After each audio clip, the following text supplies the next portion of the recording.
right, wicked. Claire, thank you. Hi. Thank you for coming and joining us on the Gratitude Show. You're welcome. Very nice of you to agree. It was a bit of a last minute thing. Yeah. But we got there.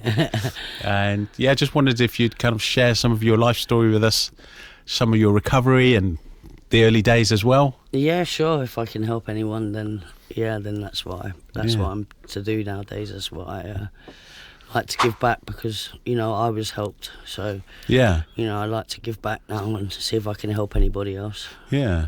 So someone reached out to you, or did you reach out to someone when you needed help? No, I sort of found it along the lines of having to give up, like just give in, and then I got caught in my car or something like that, and they done a test on me and they'd see cocaine or something, so I'd have to go to a drug and alcohol place or something like that, reaching out for help and stuff like that. Okay, gotcha. Yeah. What was it like? Was it an easy ride before you found recovery? I mean, what was your life like, kind of day to day?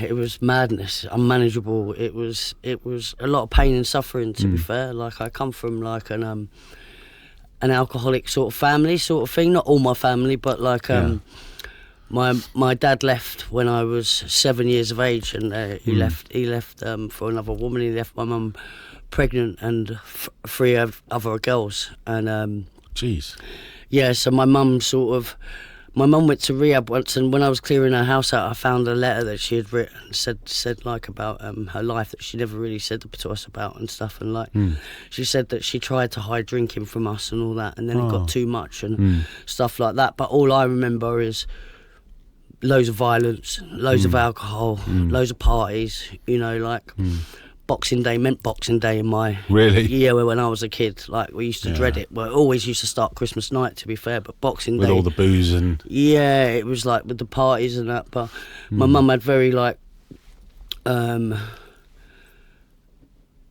very violent relationships that she was in, and, so it was really hard, like, growing up... around all the drink and that. And I remember, I don't remember, but my mum said to me, like, my dad burnt down the house once because he got jealous of my mum, and but we was in it, I was in it, and my mum said to me, and I don't know what came out of it, but he said he didn't do it on purpose, and my mum said, like, why was the TV and everything in the shed then? Do you know what I mean? Like, what? So he saved the TV but didn't care about his family? Yeah, like, I don't know. I was a bit young. I don't really know exactly what happened, but what my mum said. But I used to wait for my dad, like, give me abandonment issues straight away. Like, at the age of 7, my dad leaving, I used to blame my mum. I didn't know no different. I used to blame her. I was only 7. You don't know at that age. So I just had bad abandonment issues. I used to wait at the window for him in Sydney Gardens. Used to wait for him to come down, and I'd wait there for weeks, so it promised to come and not turn up and stuff like that. And it was just, but I looked up to him, I really wanted... Were you very close? Yeah, well, I really wanted... I looked up to him because he was quite a showman sort of thing and everything like that. He's quite a tough guy? Like, he's a bit of a show-off, and I wanted to be like him. I looked up to him and stuff like that. And but, it just sort of went like that, and... I don't know, I suppose I was just a bit of a mad sort of child. My cousin said to me not long ago, she went, you was a bad child. She said you used to get the cot and scrape until you could get to the door. So really? I don't know what I was doing there. Do you know what I mean? But I'd find batteries, the square batteries. Oh that go on the old Duracell jummies. My sisters used to think I'm mad. I used to sit there licking them and just getting a buzz out of them. And I remember we went to all different houses and that when we was younger. And I remember we used to stayed with some friends or whatever, and then my dad and that had a row with them, got kicked out and stuff. And I remember staying in a hotel once when I was younger, and I remember this trolley thing going past, and I nicked a bottle of vinegar out of it. Yeah. And I think that was my first drink ever, was a bottle of vinegar. I know. I just liked the... I don't know what was wrong with me, but... Yeah, I think that was my first drink, and then I wondered what all the drinking was about in my mum's house and everything like that, and so I used to nick a bit of her vodka and like that feeling when it used to go down. The fire burns you down. Yeah, it sort of changed. Most kids, it scares them. They don't like it. But did you enjoy it? Yeah, it sort of changed the way that I was feeling. I couldn't understand. I wanted to protect my mum. Like my mum said, she tried to have a boy, but she said, like, you know, you're my boy, because she couldn't get. She only had 4 of us girls. You know what I mean? So I just felt like sort of the protector, and I, you know. And it was like horrible. Were you the youngest as well? No, I'm the second oldest. Okay, but my other sister's not like me, if you know what I mean. She's pretty like, she was like the angel. She was like just not like me.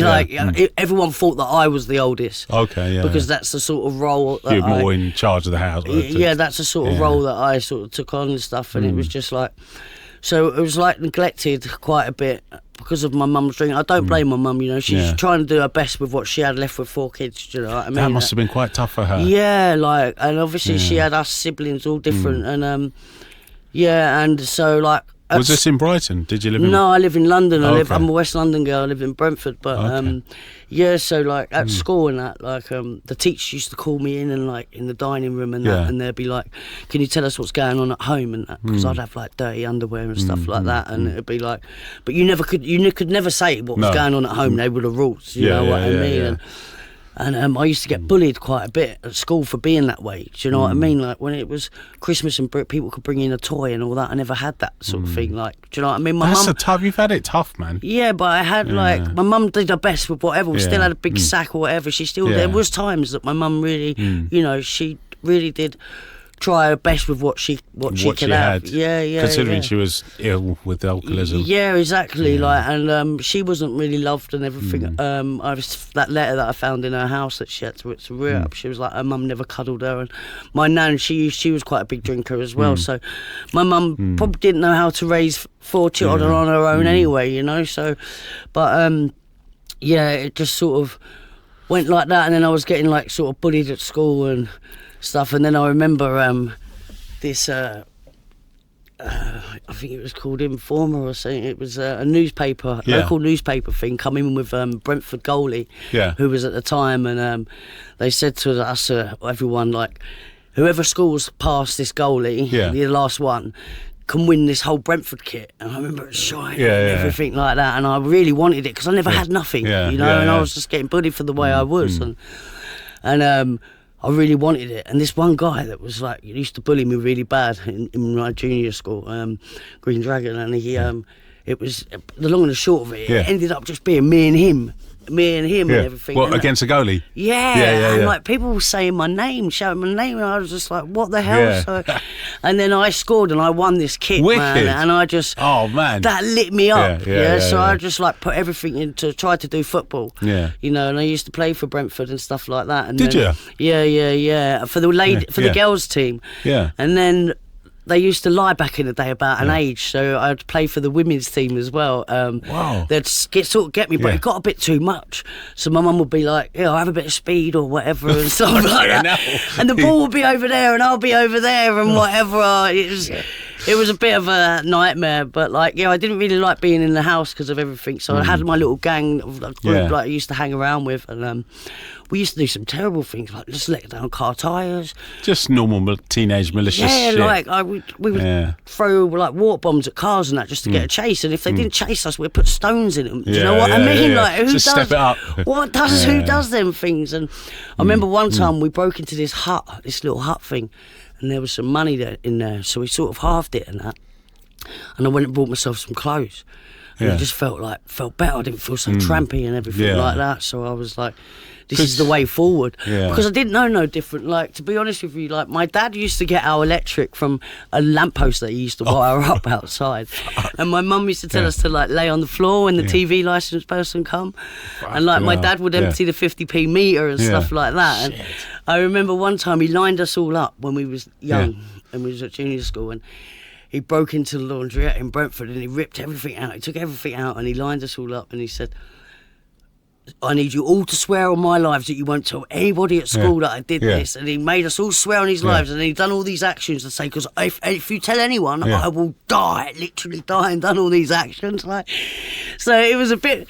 Quite intense. Yeah. Intense home life. Yeah, it was a bit mad, but like, so that I didn't really know anything, and I was just like, yeah, I've got some clothes, do you know? Yeah. And then I used to like feeding my family. There was like a cafe opposite called Boston Man a Cafe, and I'd ask my sisters, what do you want to eat, and mum, and all that. Really? And I could buy them ice creams, you know what I mean? Wow. And I tried working. You're doing your best to provide. But it was, right? I was just like this kid that just wanted to give, you know. I'd get my mum her shopping and stuff like that. And, you know, she would let me have a day off school just to help her carry the vodka home and stuff like that, which I know is not ideal and stuff like that. Do you know what I mean? Like, but yeah, it's just the way it is. And then I just stepped up to robbing. That's all I knew. You know. And then I just sort of people pleased.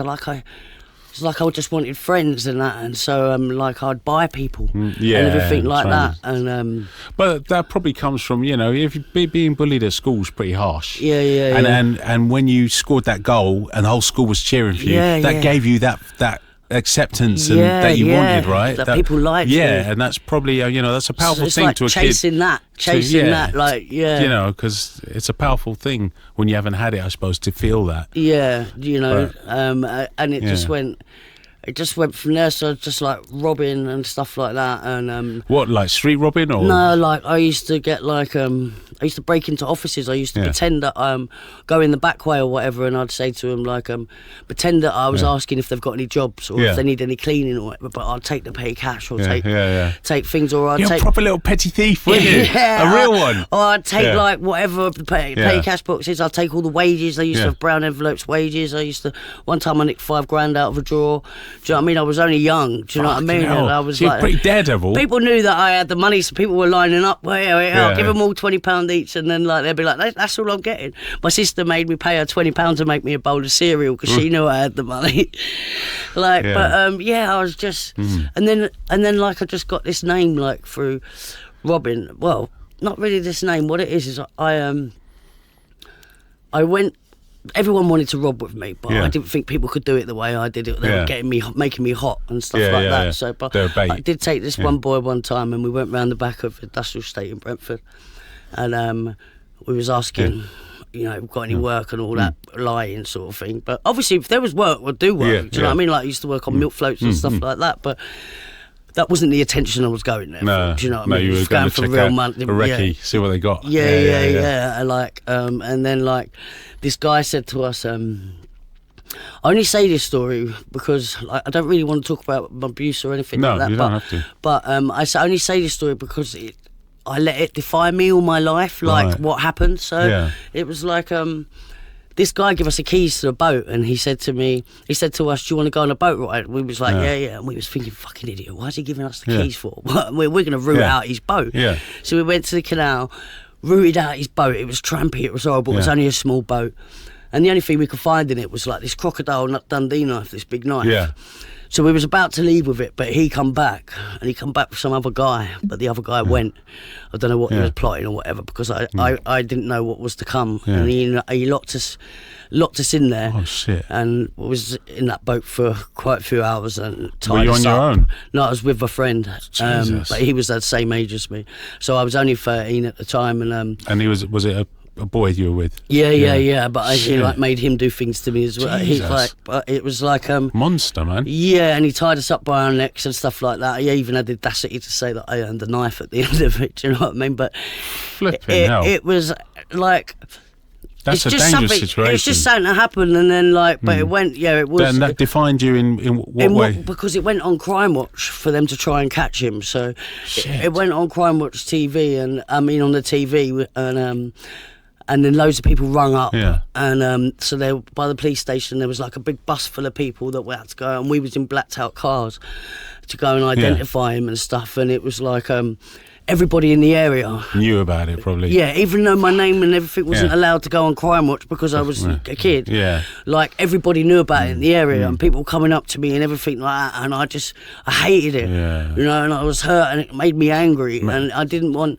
I didn't want that, so I stepped up my robbing game even more, you know. And then I was like, he got caught anyway. In the end, it was, and then we had to go to the Old Bailey and everything like that, and he got 7 years. But but yeah, then after that, like I just like was an angry person. I couldn't deal with stuff inside, you know. Yeah. I ended up in children's home because I couldn't handle life at home and stuff, and the violence and everything like that. So, yeah, I ended up in children's home, and I was just cutting myself. I was throwing myself through open windows that even had glass in it, and like. Was that? Do you think? Could you just? You couldn't cope with the feelings? Yeah, not that you hated yourself. I had this pain inside that I couldn't deal with, so I used to self-harm. And I used to think, right, if the pain goes on the outside, it sort of take it away from the inside. I mean, I was sitting there one time listening to Leona Lewis, like, keep bleeding in love, and I was literally sliced myself like rotten, and I took loads of overdoses, had to have the charcoal down. You know, even in children's home, they had to, where I was just too much. They put me in a secure unit, you know, when I was 15. So all of this is before you were even 15? Yeah. How did you squeeze so much into your life? It was mad. And then when I turned 16, they couldn't keep me in there because that was the age. Yeah. So, I left there, and I was just... Did you want to leave, or did you want to stay? No, I didn't want to be in there. I was told by the children's home that they sort of lied to get me in there. They said it wasn't a secure unit. Right. But then when I went to leave there and say, you like ain't fucking keep me in, the window only opened like that much, and I was like went mental, and then they come with me with a needle and they put it up my bum, and they put me in like a padded room like you got now, so I couldn't hurt myself, and put in a beanbag sort of thing. Fucking hell. And then but because it was New Year, the other people in the secure unit, they was allowed to go home. Right. But my dad, he didn't make it because he was shagging someone in Scotland, so he was on a chair on a phone. The children's home and that were all there, and my mum was there, and there was like a glass thing where people were watching, and it was up to them whether I was allowed to go home or not. But they said, no, we don't trust they're killing themselves, so I had to stay there. And that's tough. I remember that's when I had my first girlfriend. It was a Sikh girl from Brentford School for Girls. How did you discover that you were attracted to women then? I don't know, because my boyfriend at the time actually lived opposite the school, and he caught me kissing her, and then he smashed up all these Lamborghini things. Like, my dad used to introduce me to people, which I didn't used to like. Like, he used to say, this is my daughter Claire, she's a lesbian because she's been raped. Do you know what I mean? What? And I used to say, can you leave that bit out? Do you know what I mean? But obviously, maybe that was his way of dealing with it. No, that's not, sorry, it's not my place to say, but that's not right. Yeah, but maybe that was his way of dealing with it. Like, Jesus, what caveman. I become like... He got wind of how much money I was earning and stuff, so he would, and like with my crew, I'd sell some drugs and that, so he would give me drugs to sell, or he would take me to these offices in his car and say, right, I want half. Like, one day I got $2,000, and I give him $1,000, even though he was round the doing corner. Nothing, in the car. He'd just take me to trading states like in Guildford and everything. Because you were so good. I've never met someone who's so accomplished a thief. No, but I mean... What it is, I used to work, because I looked like this, I couldn't work any girls' cards, so I used to work men's cards.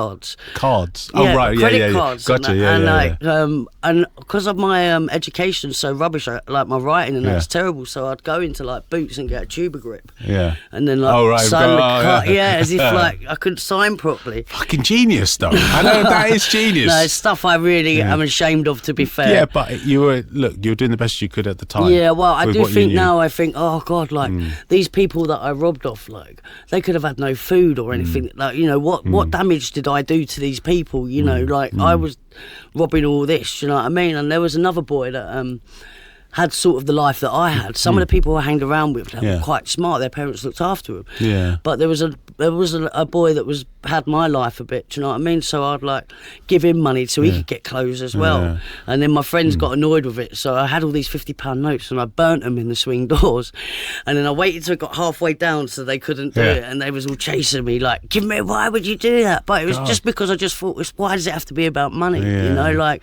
Yeah.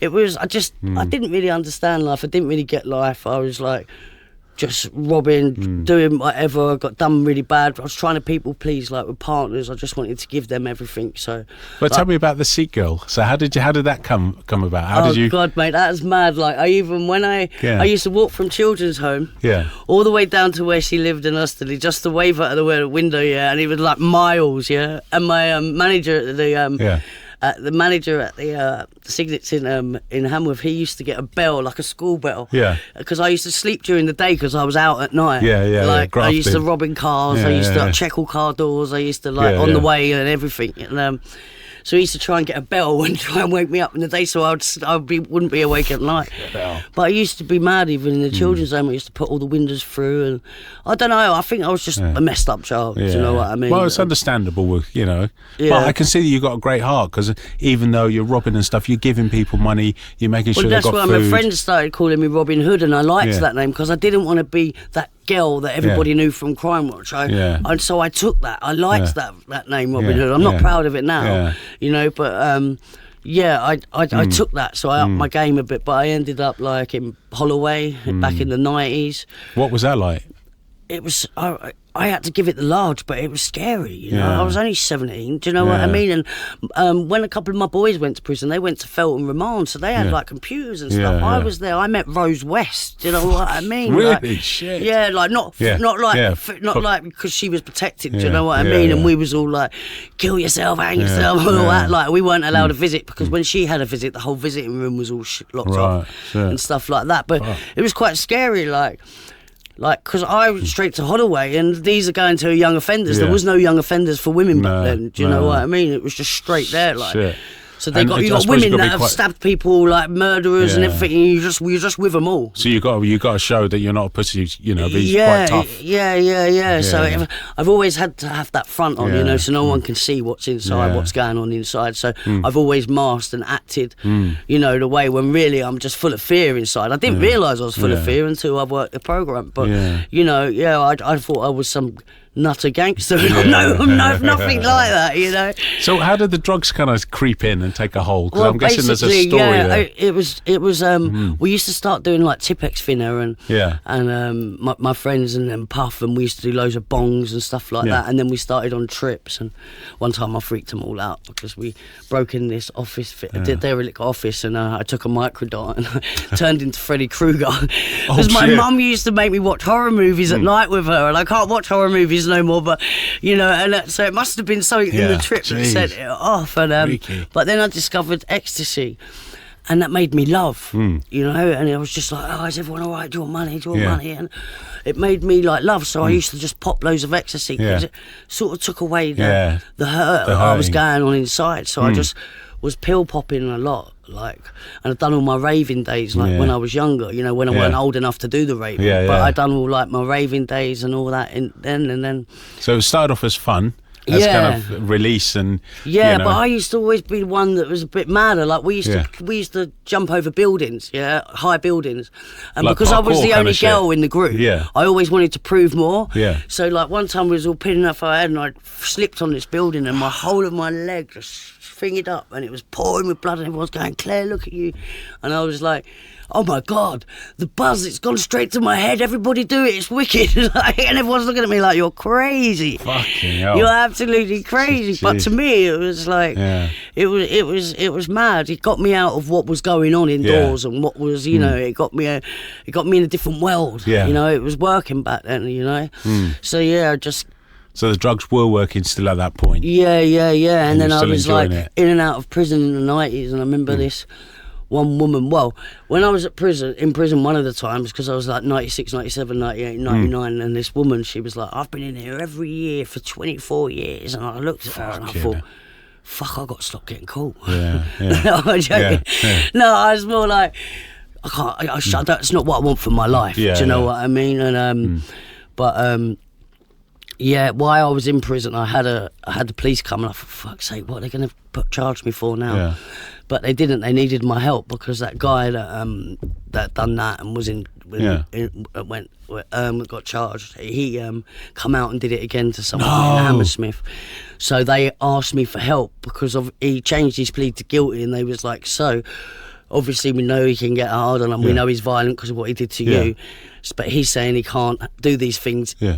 In the Old Bailey, so we need you to say yes, he's gone guilty and he's done these things. I was shitting myself because I was in a Holloway. It means I had to be in the cells in the Old Bailey as well. So I knew he was near. That must have made you feel really uncomfortable. I was in the corner like a kid, like shaking, like mad. Like, do you know what I mean? I was only like 18. And I had to go there for 3 days. I went to the Old Bailey for it. It was torture. Every time I heard a cough, like, thought, is that him? Is that him? Because he had loads of aliases, names. He was very clever at what he did. Prolific. you paedophile.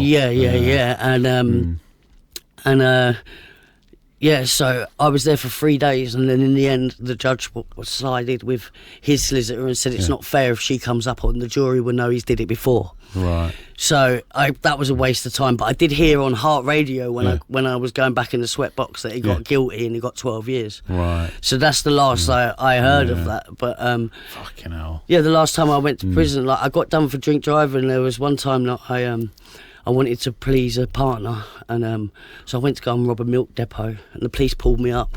They was in front of me, and I was there, and they was like... Had you robbed it yet? No, I was intoxicated and everything, and like... I was there in the car, and they was like, "What are you doing?" And I just said, "I'm going to work." Yeah. And they was like, "Can we do a breathalyzer?" But they didn't tell me to turn the engine off. So they done the breathalyzer on me, and then they said, "Right, you're arrested." And then I just put it into reverse. And I just swung, they was coming at me with the lights, so I swung round, this is in Essex, and I went through a shop window. Fuck. And I've got all lumps here and everything, but then I still carried on running. Do you know what I mean? And hiding. Shit. I was off my head, but they were just about to give up, and then they found me in a bush. Oh. So back to Holloway, I went there, and then I got banned for driving for 10 years because I was 3 times over the limit, you know. Flipping hell. But I could have killed someone, you know. I'm not proud of that today, you know. But it's your story. Yeah. And it's the honest, truth. Yeah. So the drinking got more... The pills, did they get more? Yeah, it went from like the pills to like everybody. I'd do like 6 days a week. People go home, go to bed, stuff like that. I'll be like, "You're a pussy." Do you know what I mean? Like eating and sleeping was cheating. Yeah, it's like what you do. You know what I mean? Yeah. So I could do like 6 days back in the day. Do you know what I mean? Without any sleep, it's mental when I think about it now. Yeah. But then just progressed. Like my dad, he had a worker.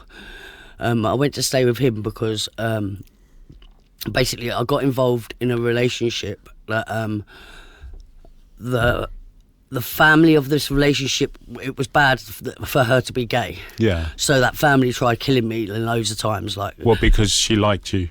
Because we went out with each other. Right, so that's one of the reasons why I live in Brighton, but I need to sort of be careful what I say. Yeah.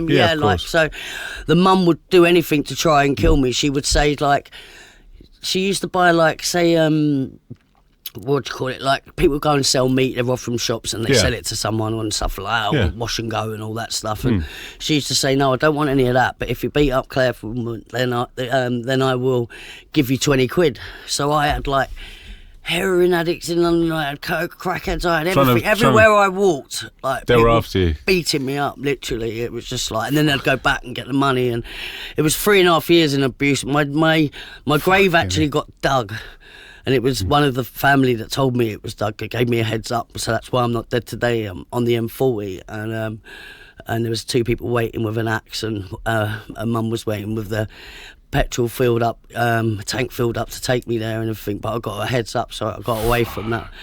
But I've been sliced up, fingered up, everything, you know. Jesus. But I ended up loving her, you know. I loved her. And how did she feel about you?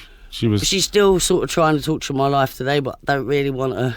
No, you don't have to talk about that. I mean, you two were into each other. Yeah, we was, and then everything like that. But then she turned violent and everything like that. Oh, right. Like she glassed me in the face and everything because she told me to write down what I did in Holloway. Yeah. And I wrote it down because I was with her. Yeah. And she said, you know, and I said I kissed this bird, and then she glassed me in the face and whatever, like, and then sliced me and stuff like that. But you've had it tough, man. You've had it tough. I see this bubbly, happy-go-lucky, chirpy. She was very clever girl. because, like, she told me I had to make out to the I was getting help through CPS, and I'm not CPS. Like a drug and alcohol sort of place, but I had to make out. She told me to say that I'd done it myself with a milk bottle. So I got locked up in a secure unit for it. Do you know what I mean? For her glassing me in the face. Fuck. I mean, another time we went on holiday, and we was in this B&B, and she had this knife on her key rings, and she slit on my neck and she slit on my throat, and then she left me basically for dead, and I was in the phone box like holding on my neck. So ringing her sister and just saying like, what, I don't know what to do, like. And then so she come back, and then we fell asleep at a petrol garage sort of thing. We wrapped myself up and everything like that, and then the police knocked on the door, and they was like, we're nicking her. They nicked her for but I quickly grabbed the weapon that she sliced me with, and I put it down my things, and they was like, you need to go to hospital ASAP. And they arrested her like for they said it's attempted murder. Yeah. But I said, no, I'm self-harming, I did it because I loved her, Yeah. you know, and I hid the weapon in the hospital. Yeah. And then they said, look, we've got her in custody, like, this is attempted murder. And I still said, no, I did it. You know, I just didn't want... Yeah. And it's quite funny now because in the end they made her marry a man, and the man that she married has got my surname, so she's got my. You're said, joking? No, my family you were couldn't not make happy. that up? You couldn't make that Fucking shit up. hell. Man. My family were not happy. Yeah. But you know, that is what it is. But then I went into another relationship after that. Like I was doing cocaine. You know, it got to them times where it's the chatting in the kitchen times, just chatting shit, and I like.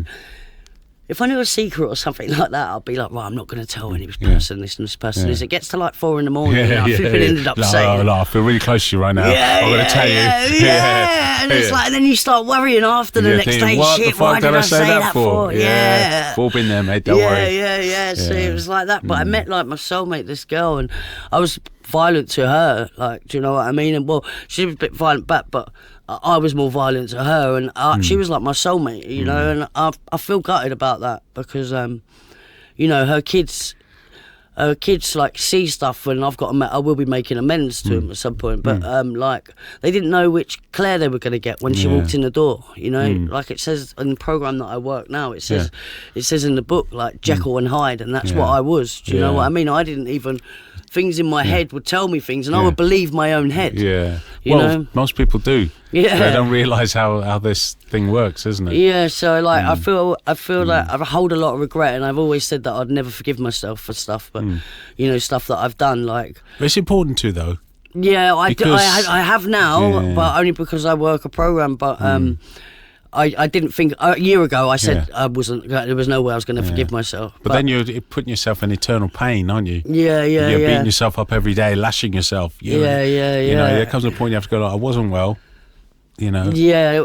But it's hard. I just didn't really ever want to forgive myself. Like, me and my mates used to rob churches, and I feel really guilty about that. Do you know what I mean? Like, and I used to think God was going to like shut the doors and go, I've got you. You know what I mean? But today, like 6 months ago, I had keys to churches. I was opening them up and being secretary and taking meetings, you know. It's just how this program that I've done is just mad. But tell us about this program, because it sounds like a life transformation for you. Yeah, well, what it is like, I reached out for help because like I'd wake up and there'd be like blood on the radiators, and I'd crack my skull and stuff, and I didn't even know what anything that happened or anything like that. Like blackout kind of thing. Yeah, so I'd reach out to like CGL or like a drug and alcohol place, and I've been to like a couple of detoxes and a couple of rehabs, and I was like, yeah, I've got this, you know. Even one detox in Elephant and Castle, I walked out after doing 10 days thinking, yes, I've got this. You know, I'm not going to do anything. I went into the shop in the corner and I was drinking, and I didn't know how or why or anything like that. Yeah, so that's... Cunning, powerful. Yeah, but I didn't even understand any of that. Do you know what I mean? I didn't get any of that. And then one rehab, it's like the Nelson Trust is really good rehab. I reached out to, it's a trauma rehab just for women. Wow. Well, it was mixed the first time I went there, and so I went there about 6 years ago. Yeah.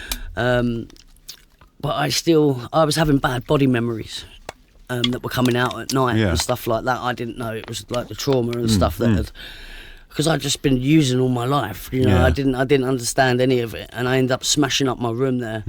And this woman come in, and I was like, I don't know what to do, and she was like, well, you're on the floor anyway, so why don't you pray? You know. Yeah, and I was like, I've got so much respect for her. Her name's Debbie. She was like, why don't you pray? And I was like, why would I pray? Like, do you know what I mean? I don't do God. Why would I pray to God? Because when I was younger, when I was messed up after all that stuff happened, I tried all different things. Like I tried the drugs, I tried everything. I even tried giving myself to God. So there was a group of us from our crew that went to this event and tried to give ourselves to God. And I was going around this woman's house in Chiswick once every week, and she said to me, you do know, like in 6 months, you're all right now, but you can't be a lesbian because that's not the way God made you. So I was thinking, what? Well, why the fuck did he make me this way then? Do you know what I mean? So I never believed in no God. Like, God to me was nothing. Like, God's all accepting and loving. I looked at everything like bad. Why would everything bad? That's all I could see in the world is bad things. That's all I could see is like, well, why would he do that? Well, why is that happening? Why is this? Do you know what I mean? I never understood the beauty of life. Do you know what I mean? I only ever see the bad things. And then, so I smashed that room. She took me to church the next morning and these people prayed over me. But I was like, nah, I can't. I just can't do the God thing. And she said to me, Claire, she said, you do know that was one woman that said that to you. Yeah. That wasn't God. That's true. And it was like something changed in my head. Well, you're like, that's just her opinion.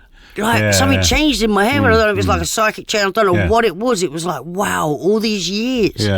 I've believed that that's what God didn't.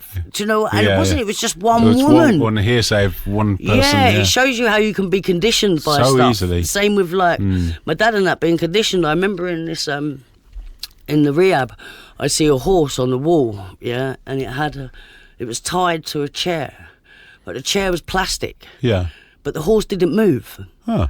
But the horse could if it wanted because it was just a plastic chair. Yeah. And then a member of staff said to me, it's because it's been conditioned to stay there. Yeah. It didn't know anything different. Yeah, it didn't. And that opened my eyes a lot. I've been conditioned. Like, I didn't know we set up our own mental cage, don't we? Yeah. I can't do that and I can't do this. Or this is the right way. This is the right way. My way was not the right way. Claire's way was not the right way. But I was thinking it was. Yeah. I thought I knew right. Do you know what I mean? Like, no, I didn't. But I ended up... So I stayed in that rehab for a few weeks, and then I walked. Yeah. So I walked, and then I went to CGL, and I walked straight into like a CA meeting, and I had my head down, I was shaking and everything. And I remember my friends say to me, "You can't give up everything because you're that sort of person that needs something." So I went and got some puff. And I was in the meeting and stuff like that. I just had my head down. It's funny actually because I'd done a share yesterday, and there was people within there that said, I remember you from 5 years ago, and you wouldn't even say 2 words. Yeah. And look at you now, like all lit up and that. Like, I just had my head on the floor and that. I wouldn't look up or anything. But And how did it feel that first meeting? It was awkward. It was uncomfortable. People were sharing. I didn't understand it. I didn't know what they were talking about. Yeah. It was like I was just in my own head. So what made you go? Did you feel like because it was going to help? I wanted to stay clean and sober. But, and what it is when I went to that rehab. It was a condition thing that you have to go to a couple of meetings a week. You get a ticket saying you've been kind of thing. No. When you're in the rehab, on their like say Monday, Tuesday, Wednesday, they're like you have to go to a CA meeting on this day or an AA or whatever. So they sort of made you go to a meeting. So I just went to see what birds were from the other houses. Do you know what I mean? I was just like, she's a sort. I'm going to that meeting. Do you know what I mean? I didn't take no notice because I didn't believe in that scroll that had up because it was like the God thing I didn't get. And then I didn't believe in that scroll because my dad found the rooms when I was 20 odd or say 20, I don't know what age I was. My dad found the rooms, and I remember him all sending us a message on Facebook to all my sisters and me and said, sorry if I've ever harmed you in the past, and that was it. That was his amends. Yeah. and he used to go to the pub and he used to give me cocaine and he used to give me alcohol and go, I'm clear, I'm this, I'm that and all that. And so I never believed any of that because I just thought, why didn't he tell me there was a way out? Like, do you know, why are you sitting there going, I'm all right, and giving me like... Oh, what, so he was feeding you booze and drugs and he wasn't doing it? why didn't he share the message instead of like, do you know what I mean? But that's some twisted shit, man. Yeah, but do you know what, I think it's that's fucking twisted. Like, my family that say he's a narcissist, like, I bet you can't wait for him to pass, but it's not, I love my dad, I still pine as like that inner child for my dad, you know, and he's... Are you in touch with him still? No. If I was to go to him, he'd try and kill me, so, you know, like, he's tried to kill me quite a few times in my life. He's tried it on every girlfriend I've had. He's come with a knife before and said, you don't know how to harm yourself, I'll do it. Because I grassed him up when he got married again to, which I've got a brother and sister, another one got to make amends to, but they got brought up proper by their mum. Like, and, my sister's a solicitor and that, but like, he's like, I forgot what. Yeah, sorry. So he ran away to Spain and stuff like that. And when I was a children, and I grasped on him and he said blood should be thicker than water. So he sort of hated me since then. And every time I've sort of let him back in my life, bad things happen. Yeah. Or he will lie and try and get me in, and sort of. But yeah. So I didn't understand that, but. Yeah. I went into the rooms anyway, and I remember seeing this woman called Lucy in the rooms, and her eyes were just like, boom. They were lit up, and I was just thinking, oh my God, she looked so at peace, and everything like that. And I was Serenity. I was just thinking, I want to be like her, do you know what I mean? Like, but obviously I was smoking weed. I was honest in the meetings, you know. I was smoking weed, and they was like, everyone in the meetings, there was like, get a sponsor. But obviously I couldn't get a sponsor because it's no mind-alterating drugs for anybody to take you through this big book. Which sort of saved my life with the fellowship. In the end, I gave up the weed, and she was taking me through the book. Yeah, and I didn't quite get it, to be honest. Like, this word malady, I didn't quite get it. Like, in meetings, people would say, I came here because of my drinking, but I'm staying here because of my thinking. I'm thinking, what the fuck are you talking about? Yeah. Explain to people, though. Just send them watching who doesn't know.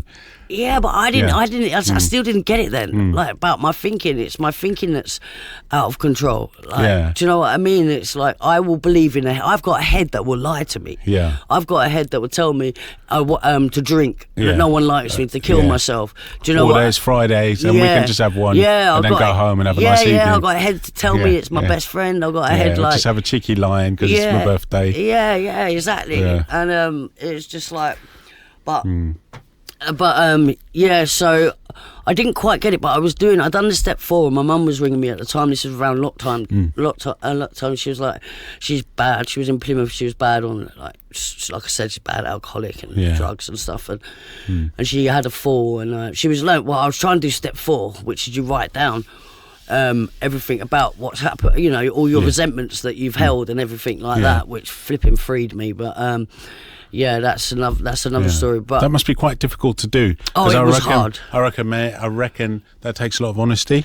Yeah, self-honesty. I had 4 books. 4 books. There's a lot of things that I don't want to say. Do you know what I mean? But I don't want to bring it. But I had 4 books, but my mum was like, I'm going to slit my throat and all this. I think she didn't like it. She loved it because it's the only time in her life that she said to me, Claire, I'm proud of you. Wow. And I that's amazing. hold on to that, That's amazing. But I think she just didn't like it because she couldn't get it. Yeah. And I think that made her feel like shit. A bit resentful, a little bit, maybe. Yeah. And she was like, I'm going to slit my throat. And she had a fall in lockdown, so I broke the rules. I went to Plymouth. She looked bad, you know, and I went with a friend called Julia. She was like my rock at the time. And so we went there and we tried to get her on the pip. We tried to sort out the doctors. We tried to sort out everything like that. Sorted out everything for her, stayed with her and all that. And then I come back and I tried to get her to move to Brighton, but she was like, I said, you have to give up your dog though, Mum, because my dog attacked her, ripped all her hand off, and it attacked my dog. So, and I had a dog. So I was like, and then she said, well, I'll tell you what, I'll ring you tomorrow. And then she rang me up and she was like, Claire, I want you to look into your dog's eyes and tell me, would you give your dog away? Yeah. See, no, even though my mum was like, she wouldn't give up she wouldn't give up the dog, you know, to try and get help or whatever. It was just like, it was just one of them things. And then she rang me and said she's really bad, so I called her an ambulance. It's a few months later, and called her an ambulance, and then I said to my friend, I need to go down there, she's not good. And so me and my friend went down there and to Plymouth. She was in the hospital, and they said, here's your mum. And I said, that's not my mum. And they was like, what do you mean? Yeah, that is your mum. Like, the transformation, like in a few months, was absolutely thing. It was like my mum used to be like quite a solid, like figure woman. It was just, she was pure yellow.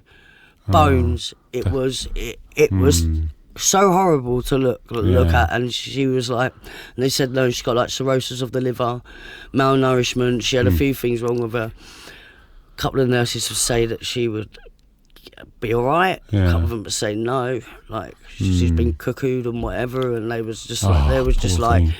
It was just all horrible. What about your other siblings? Didn't you have anyone else around? My dad paid for a couple of them to come down and to see my mum.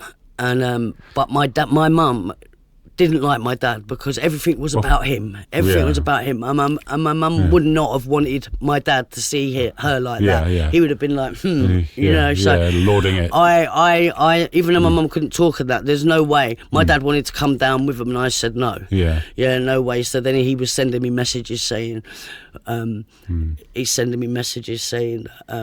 you know, your mum never loved you. We just looked at you like this and everything like that, and it was really heartbreaking.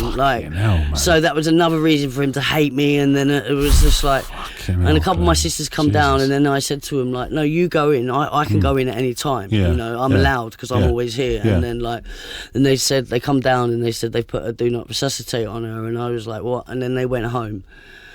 Back home to London, and I was left, you know. Thankfully, my friend Judy was with me, because I was left with her, and then it was like a couple of days later or the next day or whatever. It was just like, I was saying to my mum, you know, the painful thing was watching someone die with regrets. Like, she was just like, she couldn't talk.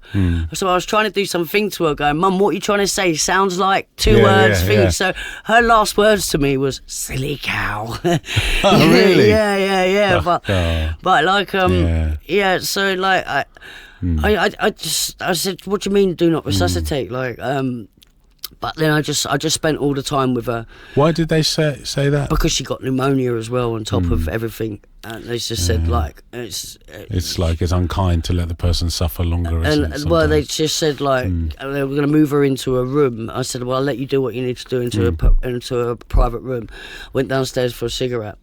I came back up and I was like, trying to finger my mum, because I was saying to my mum, you're the best mum. She was like, no, I wasn't. And she was like, no. I was like, Mum, I promise you're the best mum. You've done the best with what you could do. Yeah. And I love you. She was just in regret, you know, and I just wanted her to know, you know. And the sad thing is I didn't know she was going to die. She brought all stuff for her new flat and everything. No one knew she was going to die. And you know, I promised her, I held her hands for them days, and I was like, Mum, we're going to get through this, we're going to get through this.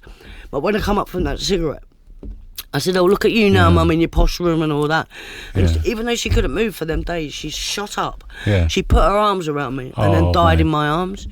Wow. It was like, I just couldn't believe it. And then like, so it's so good that you could be there with her. Yeah, I didn't look at it like that because I've always said to my family, if Mum dies, you lot have to deal with it. I can't, because I lived in fear of my mum dying all my life. Like, when I was at school, if there was a teacher coming into the class, I used to think they're going to tell me my mum's dead because of her lifestyle. You know, she'd been thrown over balconies, she'd been, you know, like in pubs, been on the floor and everything like that. So it was my biggest fear as a child, you know, growing up. Just a worry. So to be left, like, but now I do look at it like it's an honour that I did that.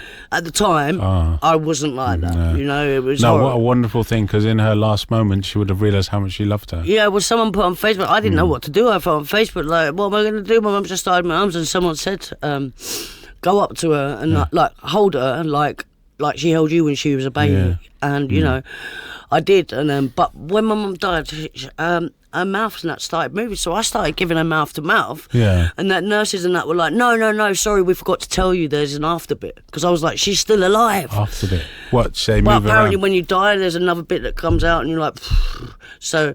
Oh right. Like when so you might think they're okay still. Yeah, but like, she wasn't. She was dead. It was just like a last breath thing or something. But it did feel like I felt her soul, everything move. It was just like her body was there, and I laid with her for a couple of hours, like. Till she was like cold. The vicar had to tell me to get off and that. And then it was a nightmare because I had to try and plan a funeral on my own. Like, it's hard. Sisters and that were all like, because I didn't let my dad come down. It was all like murder. It was all murders, and obviously I didn't realise there's all different stages to someone dying. You know, and people deal with it in different ways. So you know, but you didn't go back out. Yeah, no, I was using still. Right, I was still using that. I picked up. Sorry, on that step 4, I picked up. Yeah, my mum said she was going to kill herself, so I'd done half a lockdown, not using. Then I went and got a drink, and then I rang my sponsor, and I was like, "I've got a drink," and she was like, "You're supposed to ring me before you go and get the drink. But I didn't know about mental obsession. I didn't understand it all properly the first time around. Like I would go to Marks and Spencer's genuinely just to go and get some butter, and I'd walk out with 2 bottles of rosé and think, how the hell did that happen? Yeah. How the hell did that happen? It's sneaky, isn't it? Yeah. So like, I had to arrange my mum's funeral on my own. It was the horrible thing to do. Like, my friend Julia, my cousins that brought up that are they come from Eastbourne. They didn't have the life I had. You know. Their mum brought them up differently and everything, and like so the different they helped. So you know what I mean. Like I've got so much respect for them helping me because I was messed up. Well, you needed it, and I just spent all the time with my mum's ashes in my front room, crying, like just crying my eyes out. I couldn't deal with it. Drinking. I couldn't stop. Nothing. I was powerless. I just could not stop. I was using. And then after her funeral was in November, after that my sister come to stay with me with her kids. She left her partner in a 1-bedroom flat, so I had all that. And in the end, my cousin come to my house. I was really ill. And I was like, no, I'll be all right. But she was like, no, you need to go to hospital. And so an ambulance come for me, and I went to hospital. And I was like, so I was in hospital for a few things that my mum was in hospital for. Shit. And my mum's real name is Christine, and I was next to a woman called Christine that was making the same noises that my mum was making before she died. Oh my God, it was horrible. So I had pneumonia, I had malnourishment, and I was still ordering cocaine to the hospital and taking it in the toilets. I mean, what on earth? Like, my mum has just died of this disease, of this illness, and I'm doing that. But I didn't understand it then. So I was just in pain for a couple of years, like, well, a year or so. And then I reached out to that woman that I walked out of that rehab. I reached out to her, and I said to her, look, I don't know what to do. Please, can I come back? And she said, yeah, you did nothing wrong. So last April, I went to rehab. Well, I went to detox first, and then I went to rehab in Gloucester. And it was like, there's this women in recovery. This woman, she was like one of the managers who looked after the girls. It's the one that told me about. It was the woman that said to me the first time round that it was that woman that said that to you, not God. Oh right, her. Yeah. So you know, I look at she looked after me. She was like, so I managed to do it this time. I completed the whole thing for 4.5 months. Like, I felt like I had to. Like, I had a bit of EMDR in there around my mum because I just kept seeing her dying in my arms. EMDR. EMDR, it's like a movement thing, a therapy thing. Okay, and you have to really go into. You have to talk about you have to remember everything and go into how she died in your arms, and then you do this sort of you're thing. Like going, and then it sort of gets away. It helps a bit. Wow. I know it's mad. So I done a bit of like that, and it was trauma based rehab. So they set you tasks to do as well, like assignments and stuff. Sure. So like a goodbye letter to drinking drugs, and you know what brought you there and stuff like that. And did that help? Yeah, I actually bought it turned into a poem. If you want to read, would you share it with us? I went to one of the meetings and I come back and I was supposed to have done this. AJ was like, Claire, you ain't done it yet. I was like, yeah, I know. And then I went to a meeting, I come back, and the pen didn't stop. You was just channeling it. I just don't understand. And then share it, man. This is my dog spit the corner. This was my goodbye letter to drinking drugs. So it says, goodbye drinking drugs. Well, what can I say? I haven't had you in me for 6 weeks today. And guess what? I am feeling well. So I'm writing this to tell you to go to hell. Wow, our relationship was long, and boy, how it was so wrong. I let you in when I was a kid, and ever since then I couldn't get rid. Children's home money and so many lies. How you was my disguise. I would drink you and then cut myself. How you fucked with my mental health. I thought you was my friend, it was me, and you put. So I thought it was me, and you put when I was in. Oh, sorry about that. Shall I start again? No, carry on. Carry on. This is wonderful. How you fucked with my mental health. I thought you was my friend, it was me, and you put. But when I was in prison, you never came through. When I got out, I picked you up. I never knew you didn't give a fuck. You devastated me. You just devastated me and took my mum, but still you had me under the thumb. I hate you so much for what you did, so this is me closing the lid. I will not boil in your pan because today I know you didn't give a damn. I would have you in me when I left the bar and you thought it was a good idea to drive my car. I could have killed someone, you fucking div. Then how was I supposed to have lived? Funny how you wasn't there every time I paid the price, but I still listened to your advice. Even when I had a son, you knew I wanted to be the best mum. But I still put you first. I was well under your curse. Friendships, partners and others too. I destroyed everything when I was with you. I have heart disease, but you told me it was all right. Have another line and stay up all night. Wow, I really did love you, no matter what you put me through. I can't love you anymore. I'm not just shutting, I'm slamming the door. I still don't like myself, not even today. God, you had your own way. I don't need you anymore. In the end, you was a bore.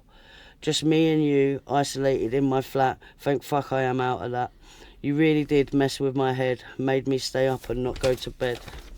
Wow. As Coldplay would say, I've got a higher power and it's in me every hour. It looks after me and wants me to live, which is a lot more than you did. You think it's funny taking my mum. Do you know what you have done? She died in my arms because of you, the pain and suffering you put her through. I will never be your friend, so for me, this is the end. Wow, man. That is really powerful. Yeah, sorry, I sort of messed it up. No, the words expressed exactly how you felt, and it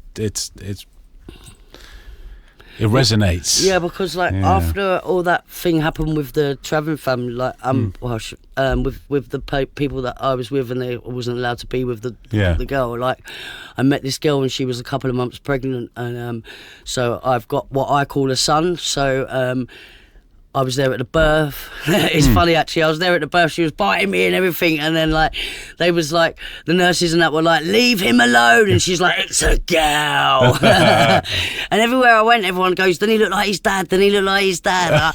I even had to chase the midwife down the thing. And I was like, you do know I am a girl. And she was like, you're so funny. And just walked off. I was like, oh, my God. Really? But I promised him, I would bring him up how I wasn't brought up. Yeah, you know? so I tried to give him everything. Like, his mum lives in Manchester, and I used to go there every weekend sometimes, or 6 weeks holiday. I'll bring him to London. I've done that. He's 23 now. You know, Wow. He only just come and stayed with mine last month. He's my life. He carries my surname double barreled. Oh, that's so. But lovely, even then, I tried to make amends to him a couple of months. Well, when he come down, and he doesn't want to know because he just thinks that I am just everything. He's had a life that he wouldn't have had if it wasn't for me. Yeah. But I still said, but son, I still said, wait for me to finish this drink first, or saying I still put alcohol first when I didn't want to, you know. Even though I took him to all the theme parks and I'd done abroad and all that, even abroad, I put him in a situation. It was a terrible holiday that went wrong, you know, and it's not fair on the kids that were there, you know, and through booze and alcohol. It's normally the culprit. It's the booze, isn't it? All the time. Things. Everyone knew me on holiday. It was just absolutely ridiculous. I was the big I am. One time I fell asleep on holiday. It was quite embarrassing, actually. You know them yellow signs that you get that says caution wet. Oh yeah. Yeah, one of them signs. I woke up in some lobby thing, and people were going down for breakfast, and I had one of them signs where I'd weed myself, and it was sat there. I don't know how many people walked past me. Oh my God. That's embarrassing stuff. Do you know what I mean? It's I used to blame others. When my son was young, I went on a bus and I lit a cigarette, and the bus driver stopped and he had a go, and he was just he was like, get off the bus, rah. My son started crying, and I was like, look what you did now. Yeah. No, that bus driver didn't do anything. I did something. You know, I should have done that. But you find all the stuff out, I guess, as you did your step 4 and stuff. Yeah. When I went to that rehab, when I just come in, the one I've just done, I got baptised in there. Oh wow. Yeah, because I was just so grateful to that woman Debbie and everything, and that's her church, and I read out something and I got baptised because it was I give myself to God. That's nice, man. Yeah, and it was it was just it was so different. I learned stuff that I never knew, you know, that people were supposed to teach you, parents trying to teach you when you grow up and stuff. I learned so much stuff in there. It was about how life is supposed to be, you know. I used to my dad used to say things like, you don't get bad parents. You get bad children that make bad parents and stuff like that. So I always thought everything's my fault, you know, because he's today even messed with my sister the other day saying Claire's ruined the family. Like, he won't take no. But do you know what? Today, I don't want no bad for him. I want him to get well. You know, he's back on the sauce. He's dying from it. You know what I mean, as well. But I don't. You're keeping your side of the street clean. Yeah, basically. yeah. You can't change other people, can you? Yeah, exactly. How did you find the rest of the steps? So basically, I came out of rehab. Yeah. And I disciplined myself. Basically, I set my alarm for 6 o'clock every morning, and I went to a meeting in Brighton at 7:30 every single morning. Yeah. If you say the word discipline to me, it means a good idea. Yeah. You think I don't like that word discipline. Getting a smack. But I disciplined myself, you know, and that's what I do nowadays. Thanks to this program, I have to discipline myself to be better. So I done that, and I went to a meeting every single day, and then I got a sponsor. Yeah. You know, and then I went through the steps, and then I got it. It's the malady. I didn't understand the malady. It's my head. It's my head that wants to tell me all these things. Have a drink, do this, do that, do that. Like, how do you overcome that? For someone listening, well, I was told that if I like get on my knees and like pray, then for the obsession to use to go away. Yeah. And I thought, that ain't gonna work or whatever. But I did, like, even when I was smoking weed the first time round, and when I had to give that up, I got on my knees. That sponsor said that, you know, I'll sponsor you if you give that up. And I got on my knees and I prayed for the obsession to go away before I had that relapse. And it did. The obsession to use went away, and I didn't understand it. Were you dumbfounded? Well, when I was in rehab, I was like, I can't believe in God. I don't really want to believe in God. This is before I found, you know, what that woman said to me. And so I was like, right. And they said you have to believe in something. Something powerful than you. More and I powerful. see a shooting star. So I was like, right, so the stars are my higher power. So that was my higher power. And then I didn't want a man to be my higher power after, you know, things had happened to me and stuff. And so then after that, I thought, do you know what? I'm just going to make a woman my God then. And I just had this sexy woman as a God. And then I was like, no, you can't get turned on when you're praying. You That's it's so not wrong. about getting turned on when you're praying. So you're going to have to sort this out, Claire. Got to be a really ugly woman. So but now, today, it's God. It is. And do you know what? Yeah, it's like he's like my father. It's like he teaches me all the stuff that I never got taught. It's like I thought God didn't like me. He's like, he loves me. You know, it's like drinking alcohol took my soul. And it's like I had a hole in my soul. You know, and he feels that if I let him in. He fills you in, and it's like a God-shaped hole. They say filled with the Holy Spirit. That's what it means, I guess. See, I didn't really believe in religion because there was a lot of fights growing up in my house over religion and stuff like that. Like my mum would marry an Irish man, and there was all Catholic religion. I didn't like anything like that.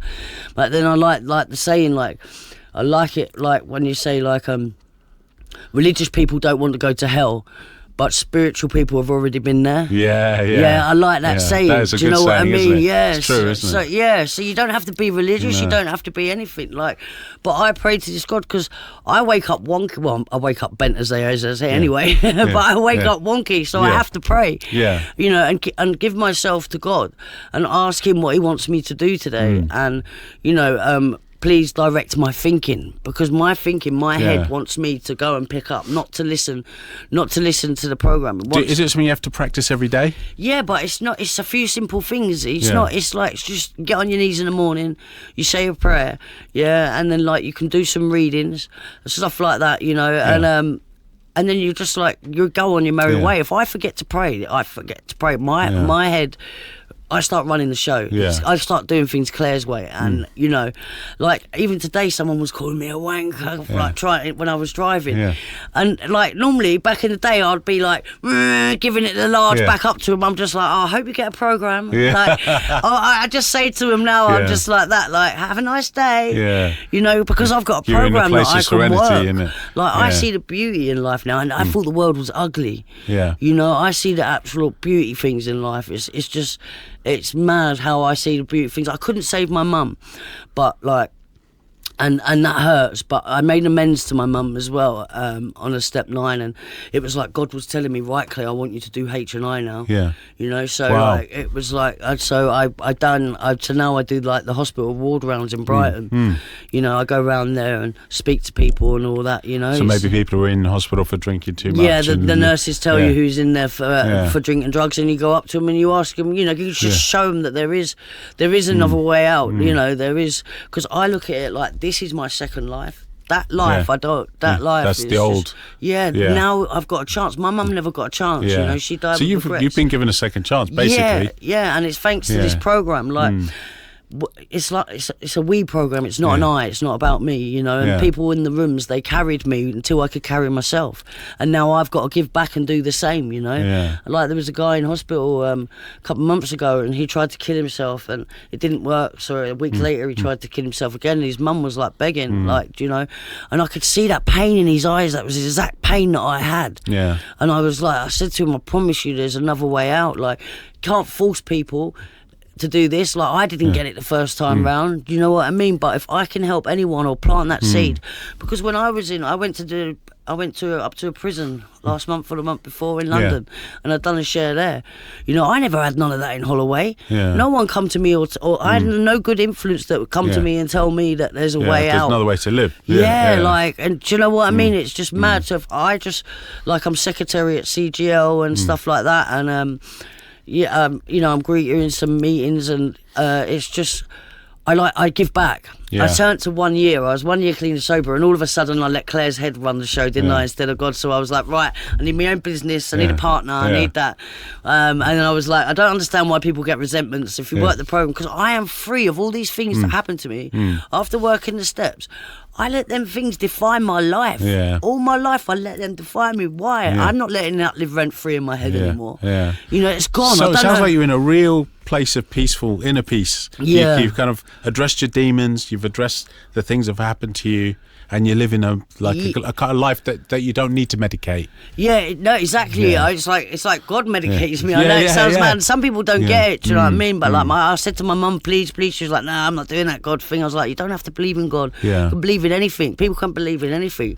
Make up a friend. I mean, it could be someone, a loved one up there. The scene's more powerful. We believed in drinking drugs, and look how powerful that is. So why not believe in something? You know. What a great message, Claire. Like, it's just this program has saved my life, you know, and if I can help save anyone else's, you know, I couldn't save my mum, but you know, I just want to give back now. You know, I realised you don't need a partner, you don't need this. You need to. God put teachers in my way to learn to teach me, and teaching I'm like, lessons, I was like, I don't get resentful, and then boom, I've got resentful. I was like, I've been angry for the 14 months. Why do people get angry? And then boom, God showed me. You're like, shit. But I know how to deal with things today. You know, I can deal with life. Even a bad day in recovery is not bad. It's better than using and having a rob and keep it going. If I pick up that one drink, that's it. I'm powerless. If I pick up one drink, I'm off, because I've got an allergy inside me, and so if I just pick up one drink, that's it. So it doesn't go away as the months go by. Well, I feel I don't have it on me no more. I might have a lingering thing if I see a pint or anything. Like, my family come to stay, my son and that come to stay for a couple of days, and I was packing up his Jaeger bombs and his thing to take with him. That wouldn't have been me. I would have finished all that. Do you know what I mean? And then my sister and my niece and that come to stay a few weeks ago, and I was packing up their vodka and all that to take with them. Like, she had enough out of it that would just wet my gums. And my head tells me I would still be there in the madness. While they've gone to work, they've took their drink. My sister had half a bottle of wine in the fridge. And you're like, what's that all about? Do you know what I mean? Who does that? Who sits there stirring a drink? Get it in you. But I and the office closes in 10 minutes, so nick it. I can't do that. If I pick one up, that's it. It sets off the allergy. So I just stay away from everything, and I just, honestly, right, they read out these promises in this meeting, and I didn't understand them, and they've come true for me. I found them there, right? So at Christmas time, before I went into rehab, I put my Christmas tree away, and when I got it out last year, I found this note in it, and it said, to Mum, I really hope I get clean and sober and do it for you. And I fell to the floor. And I cried because I was like, Mum, I did it. I was in the madness. I don't even remember writing that letter. You know, and I was like, Mum, we did it. Because I was looking at that picture of her. That's why I had to reach out for help with her ashes. And it was like she was looking at me saying, girl, it might have took me. Do not let it take you. Yeah. You know, because it is an illness. People don't understand it. It is an illness. Do you know what I mean? Like, but people don't understand. It's hard. She'd be really proud of you. Right now. Oh, bless. People say that. She'd be so proud of you right now. She's going, Clay, you're smashing it. I wear her ashes around my neck. Like, I feel her in me. I feel like she's helping me do this, you know. No, I'm proud of you too. I mean, just hearing your story. Oh, bless you. Yeah, it's amazing. I almost cried a few times. Oh, bless you. I genuinely it's did. like I don't want to share like the mess. I want to share a message because there's a way out, you know. Have done. People have had harder lives than me, but they still can, you know, can get out. It doesn't matter it doesn't matter if you had a good life.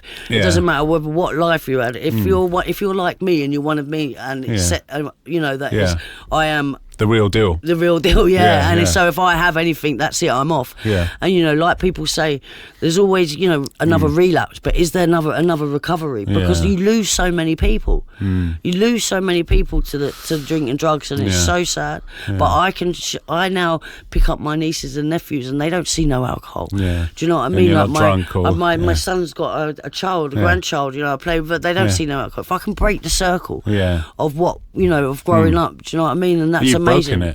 You've broken it. Yeah, my sister's in recovery as well. She's like just behind me as wonderful. well. So because of that, like this is such an inspiring story. I really appreciate you coming on and sharing with us. No, if I can help anyone, man. Well, honestly, there is another way out. There's a second life, and the promises come true for me every single day. And I'm only really early in. I only turned 15 months yesterday.